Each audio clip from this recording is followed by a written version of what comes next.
नमस्कार दोस्तों, आपका दिल से स्वागत है एक और ज्ञान से भरी प्रेरणादायक कहानी में। आज हम आपको आपके कर्मों के फल के बारे में बताने वाले हैं कि कर्मों के फल कब और कैसे मिलते हैं। कहानी बहुत ज्ञानवर्धक है, इसलिए कहानी को लास्ट तक जरूर देखें। दोस्तों, बनारस के घाट पर एक बूढ़ा साधु बैठा था। उसकी आंखों में सैकड़ों कहानियों की गहराई थी। कहते हैं वो साधु हर शाम सूरज ढलते ही घाट पर बैठता था और लोग उसे अपनी समस्याएं, अपने सवाल सुनाने आते थे। पर उस दिन कुछ अलग था। साधु ने बिना कुछ पूछे ही एक युवक से कहा, बेटा, कर्मों का हिसाब कोई कभी नहीं भूलता। हर अच्छे बुरे कर्म का फल हमें उसी जीवन में नहीं तो अगले जन्मों में जरूर मिलता है। उस साधु महात्मा ने उस लड़के से कहा, बेटा, मैं तुझे एक कहानी के माध्यम से समझाता हूं। यह कहानी एक दुकानदार की है। साधु महात्मा कुछ देर तक तो शांत रहे और फिर मीठे स्वर में बोले, बेटा, बहुत समय पहले की बात है। एक छोटे से गांव में एक दुकानदार रहा करता था। उस दुकानदार का मांस बेचने का कारोबार था। वह लोगों को ताजा कटा मांस बेचा करता था। इस तरह वह अपना और अपने परिवार का पालन पोषण किया करता था। एक दिन उस मांस के व्यापारी की दुकान के आगे से एक संत गुजर रहे थे। उन्होंने उस व्यापारी की दुकान की तरफ देखा तो वह तुरंत वहां गए। उन्होंने व्यापारी से कहा, तुम ये क्या कर रहे हो? तुम एक पातकी हो और ठाकुर से मांस तुलवा रहे हो। उस संत की बात उस दुकानदार की समझ में नहीं आई और वह बोला, बाबा, मांस तो मैं तौल रहा हूं, फिर ठाकुर कहां से दिखाई दे रहे हैं तुम्हें?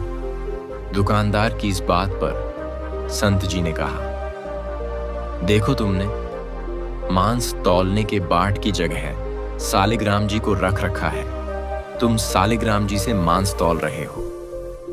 यह बात सुनकर दुकानदार हैरान रह गया कि यह तो मैं पत्थर समझकर उठा लाया था। मुझे यह तो पत्थर ही लग रहा था। यह सालिग्राम है, इस बात की समझ मुझ जैसे अज्ञानी को कैसे होती भला? उस दुकानदार की आंखों से अश्रु बहने लगे और संत के पैरों में गिरकर अपना पश्चाताप करने लगा। संत ने कहा, यह सालिग्राम को गंगा जल से धोकर मंदिर में पधाराओ और प्रभु से माफी मांग लेना। दोस्तों, संत के जाने के बाद उस दुकानदार ने स्नान करके सालिग्राम जी को गंगा में स्नान करवाकर मंदिर के प्रांगण में रख दिया और खुद भगवान से प्रार्थना करके माफी मांगने लगा। हे प्रभु, मैंने अज्ञानतावश आपसे मांस तुलवा लिया, इसलिए आप मुझे जो सजा देंगे मुझे वह मंजूर होगी। वह दुकानदार यह सोचता है कि वह कितना मूर्ख है कि भगवान से न जाने कितने सालों से मांस तुलवाता रहा और प्रभु कितने दयालु हैं कि उसके घोर अपराध करने के बाद भी वह उसके परिवार का पालन पोषण करते रहे। अपनी ग्लानिवश उसने यह निर्णय लिया कि ताउम्र वह अब प्रभु की भक्ति करके अपने पाप से मुक्ति पा सकता है। उस दुकानदार ने अपनी दुकान अपने बेटों को संभालने को दे दी और खुद तीर्थों में निकल पड़ा। वह एक वैरागी की भांति देश दूर भटकता रहता। एक दिन वह भटकते भटकते एक गांव में पहुंचा। वहां पर रात्रि विश्राम के लिए गांव वालों से शरण मांगकर वहां रुक गया। वह एक घर में उस घर के मालिक की शरण में रुककर रात्रि काट रहा था। वह रात्रि का भोजन मकान मालिक से पाकर रात को सोने के लिए उस मकान के आंगन में सो रहा था। तभी अर्धरात्रि के समय एक महिला उसके समीप आई और उसकी चारपाई पर ही उसके बगल में सो गई। तभी उस दुकानदार की आंख खुल गई और अपनी चारपाई पर महिला को देखकर वह तुरंत उठकर खड़ा हो गया। मगर जैसे ही वह घबराकर चारपाई से नीचे उतरा, उस महिला ने उसे फिर से चारपाई पर खींच लिया वह महिला जबरदस्ती उसके करीब आती जा रही थी। वह महिला वासना की अग्नि में दधक रही थी। यह सब देखकर उसने महिला से कहा, आप यह क्या कर रही हो? मैं एक त्यागी संत हूं और तुम इस समय वासना से भरी हो। तुम मुझसे दूर हो जाओ, नहीं तो मैं अभी इसी समय इस घर को त्याग दूंगा। महिला ने संत के रुखे शब्दों को सुना, मानो उसे वह तीर की भांति भेद रहे हों। वह लपकती हुई संत को अपने बाहुपाश में समेटकर अपनी मनमानी करने को आतुर हो रही थी। संत ने पूछा, तुम हो कौन और मुझसे इस तरह व्यवहार क्यों कर रही हो? तब वह महिला बोली, तुम जिस घर में ठहरे हो यह घर मेरा ही है। मैं इस घर की मालकिन हूं। वह व्यक्ति जिसने तुम्हें रात्रि विश्राम के लिए शरण दी वह मेरा ही पति है। तब तो संत बोले, ठीक है, तुम्हारे पति घर में सो रहे हैं, तुम्हें उनके पास जाना चाहिए। तब वह महिला बोली, तुम जब मेरे घर पर शरण के लिए आए थे तब मैंने तुम्हें देखा था। तुम्हारे रूप यौवन की मेन दीवानी हुई जा रही थी। तुम्हें पाने की लालसा में मैंने यह बीते कुछ पल बहुत मुश्किल से गुजारे हैं। अब तुम्हारा सामीप्य मिल गया तो भला तुम्हें अपने से अलग क्यों करूं? अब उस संत ने उस महिला को समझाने की कोशिश की कि देखो, तुम एक विवाहित स्त्री हो, तुम्हारा कर्तव्य पति की सेवा है। ऐसे में तुम मुझ जैसे वैरागी को पाना चाहती हो, यहां तुम्हें शरण नहीं मिल सकती। तुम्हारी जगह अपने पति के पास है। जाओ, लौट जाओ अपने पति के पास। वह महिला कुछ भी सुनने को तैयार नहीं थी।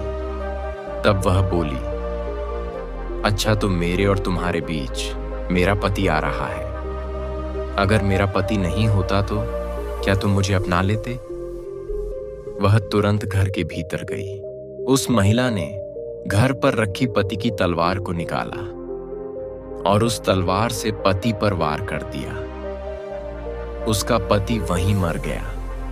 वह खून से भरी तलवार ले जाकर उस संत को दिखाते हुए बोली, लो, मैंने तुम्हारे और मेरे बीच खड़ी पति रूपी दीवार को नष्ट कर दिया। मैंने अपने पति का गला काट डाला।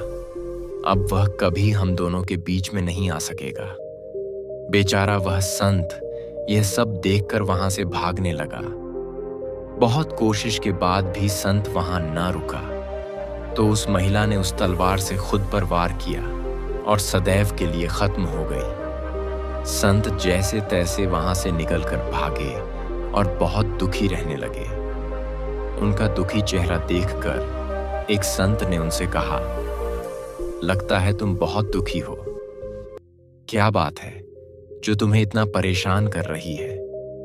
हम संत अपने दुख से नहीं बल्कि दूसरों के दुख से दुखी होते हैं। तुम्हारे साथ कौन सा दुख है? तब उस संत ने वह सारी घटना उन संत को सुनाई। संत ने उस संत की बातों को सुनकर ध्यान लगाया तो उनका इस सारी घटना का सार समझ में आ गया। वह संत उस संत से बोले, यह सब तो होना ही था, इसमें तुम्हारा कोई दोष नहीं है।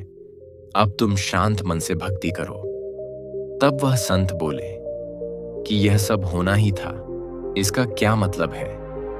तब वह संत हंसते हुए बोले, तुम मेरे पास बैठो, मैं तुम्हें सब बताता हूं। उन संत ने उस संत से कहा, यह सब पिछले जन्म का कर्जा था जो उस महिला ने ले लिया। संत बोले, कैसा बदला?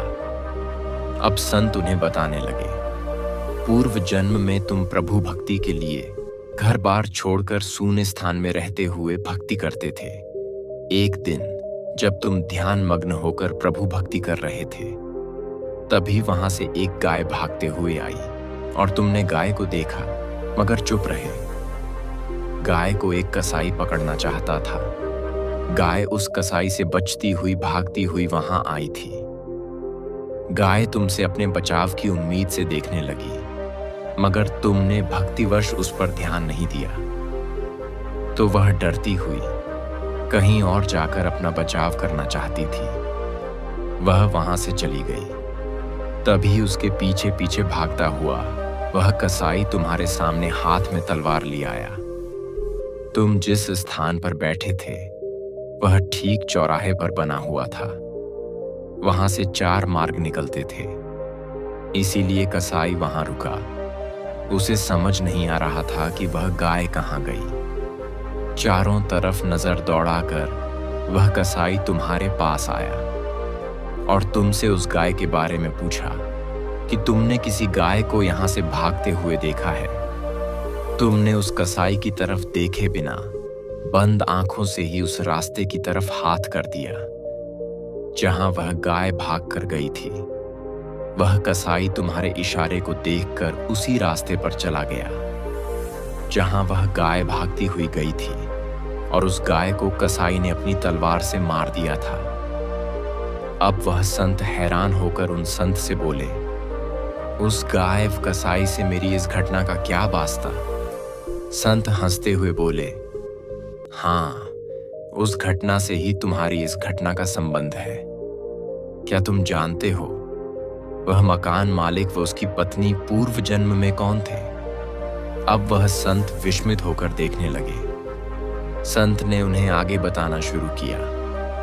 वह जो मकान मालिक था जिसने तुम्हें रात्रि विश्राम के लिए शरण दी थी, यह पूर्व जन्म में एक कसाई था। यह वह कसाई था जिसको तुमने गाय का मार्ग बताया था। इसी तरह उस मकान मालिक की पत्नी वही गाय थी जिसका उस कसाई ने कत्ल किया था। वह गाय जब शिकारी द्वारा काटी जा रही थी तभी वह मन ही मन तुम दोनों से बैर भाव रख गई। बस बदले की आग में दूसरे जन्म में बदला ले लिया। उसने उस कसाई जो उसका इस जन्म में पति था उसी तरह तलवार से मार दिया जैसे उस कसाई ने गाय को तलवार से काटा था। तुमने कसाई को उसका मार्ग बताया, इसलिए वह तुमसे इस तरह व्यवहार कर रही थी। यह सब जन्मों के खेले हैं, भला किसकी समझ में आते हैं? इंसान अपने बुने जाल में खुद ही उलझा रहता है। और दुखी हूं, मैं दुखी हूं, दुख का रोना रोते रहता है। दुख सुख हमारे अपने पूर्व के जन्मों में बोए गए बीज हैं जो इस जन्म में आकर हम काटते हैं। रे मन अधीर ना हो, न दुख सदा रहा न सुख सदा रहेगा। दुख के बाद ही तो सुख आता है और सुख के पीछे दुख भी छुपकर बैठा होता है जो हमें अंधकारवश नजर नहीं आता। न दुख में मुरझाना बाबरे, न सुख में मतवाला बनना। सब नियति के हाथ है। सुख दुख मौसम हैं, आते जाते रहते हैं। मन के माने हार है, मन के माने जीत। इसलिए अपने को सदैव इस तरह रखो कि सुख दुख की इस श्रृंखला का आप पर प्रभाव ना पड़े। दोस्तों, यह कहानी हमें बहुत कुछ सिखाती है कि हमें हमारे बुरे समय पर दुखी नहीं होना चाहिए, क्योंकि यह हमारे पूर्व जन्म में किए गए कर्मों का फल होता है। इसलिए हमें हमेशा खुश रहना चाहिए और दुख और सुख की चिंता नहीं करनी चाहिए। दोस्तों, आप सभी को यह प्रेरणादायक कहानी कैसी लगी? कमेंट करके जरूर बताएं और ऐसी ही ज्ञान से भरी कहानी जानने के लिए हमारे चैनल बुद्ध ज्ञान को सब्सक्राइब जरूर करें। नमो बुद्धाय नमः।